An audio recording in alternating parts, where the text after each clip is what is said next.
শবে বরাতে কি কি আমল করতে হয়, রোজা কয়টি, নামাজ কয় রাকাত এবং নামাজগুলি কোন কোন সূরা দিয়ে পড়ব একটু দয়া করে জানাবেন। প্রিয় ভাইয়েরা, আমাদের সামনে আমাদের জন্য যে মাসটি আসতেছে এটা হচ্ছে আমাদের জন্য শাবান মাস। শাবান মাসের সবচেয়ে মর্যাদাকর একটা রাত্রি নবী করিম সাল্লাল্লাহু আলাইহি সাল্লাম বলেছেন, সেইটা হচ্ছে নিসফুম মিনাশ শাবান। আমরা যেটা শবে বরাত বলি ওইটাই হাদিসের পরিভাষায় নিসফুম মিনাশ শাবান, শাবানের মধ্যরাত।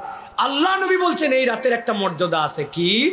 আল্লাহ রাব্বুল আলামিন আসমান থেকে বান্দার কাছে নেমে আসেন, এরপরে আল্লাহ রাব্বুল আলামিন পৃথিবীর সব বান্দাকে আল্লাহ মাফ করে দেন। সুবহানাল্লাহ বলেন। নিসফুম মিনাশ শাবানে আমল কি? নবীজি বলছেন দুইটা আমল।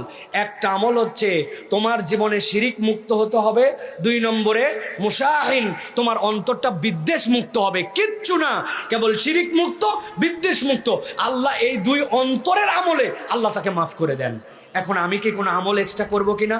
করতে পারেন, তবে তার আগে জানতে হবে এক লোক নামাজই পড়তে পারে না, পঙ্গু হাসপাতালে শুয়ে আছে, এক লোকের ডাক্তার নিষেধ করে দিছে, তার ওষুধকে তো ইঞ্জেকশন নিতে হয়, তার 3 ঘন্টার বেশি সে না খেয়ে থাকলে তার অবস্থা খারাপ, ওই লোক হাসপাতালে শুয়ে আছে। এখন সে কেমনে ক্ষমা পাবে? তারা যদি বলে যায় 3টা রোজা রাখো, রাত্রেবেলা এত রাকাত নামাজ পড়ো, আল্লাহ জেনারেল করে দিলেন তোমার অন্তরের আমল এটা। অসুস্থ, সুস্থ, আধা সুস্থ, অতিরিক্ত সুস্থ, কম সুস্থ, ভালো, আকেল, সকলে তোমরা শিরিক মুক্ত হও, আর তোমরা বিদ্বেষ মুক্ত অন্তর, মুখ ভাইয়ের প্রতি বিদ্বেষ, তুমুকের এই মুক্ত করো। আল্লাহ